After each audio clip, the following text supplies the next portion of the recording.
السلام علیکم ورحمۃ اللہ وبرکاتہ۔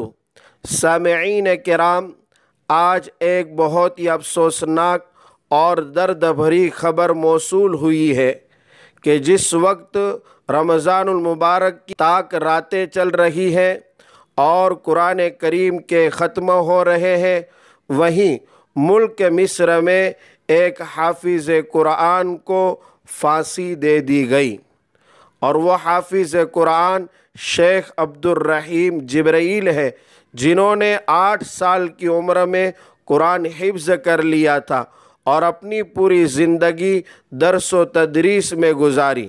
مصر پر آنے والے حالات میں مصر کا بھرپور انہوں نے دفاع کیا اور ہمہ وقت مصر کے حمایتی بن کر رہے۔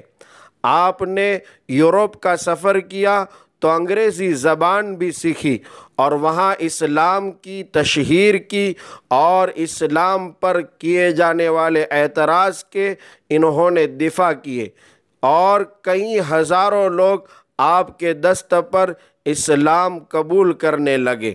آپ کے لاکھوں کی تعداد میں شاگردوں کی جماعت ہے جنہوں نے آپ سے قرآن کریم حفظ کیا اور آج بڑے بڑے اداروں میں دینی خدمت انجام دے رہے ہیں۔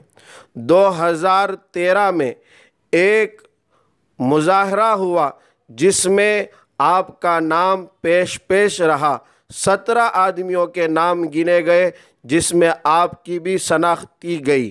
آپ کے رشتہ داروں نے اور آپ کے گھر والوں نے ہر امکان کوشش کی اور حکومت سے بار بار التجا کی کہ آپ تو مسجد میں ہی تھے، آپ مظاہرہ کے حصہ نہیں تھے، لیکن ان کی ایک نہیں سنی گئی، اور آخر کار قرآن کریم کا ایک زبردست حافظ آج پھانسی کے تختے پر چڑھا۔ انا للہ و انا الیہ راجعون۔ ہم دور رہ کر ایک درد بھری آواز میں دعا کرتے ہیں کہ اللہ تعالیٰ ان کی شہادت کو قبول فرمائے۔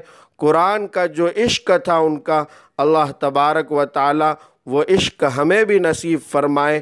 اللہ تعالیٰ رمضان المبارک کی برکات کی وجہ سے ان کی مغفرت فرمائے، ان کے درجات بلند فرمائے، اور اللہ تعالیٰ ان کے رشتہ داروں کو اور پسماندگان کو صبر جمیل عطا فرمائے۔ آپ اگر میری اس خبر سے دکھت ہوئے ہیں تو آپ ضرور بھی ضرور کومنٹ میں انا للہ یا دعا یا کلمہ آپ لکھ کر ہماری ہمت بڑھائیں۔ السلام علیکم ورحمۃ اللہ۔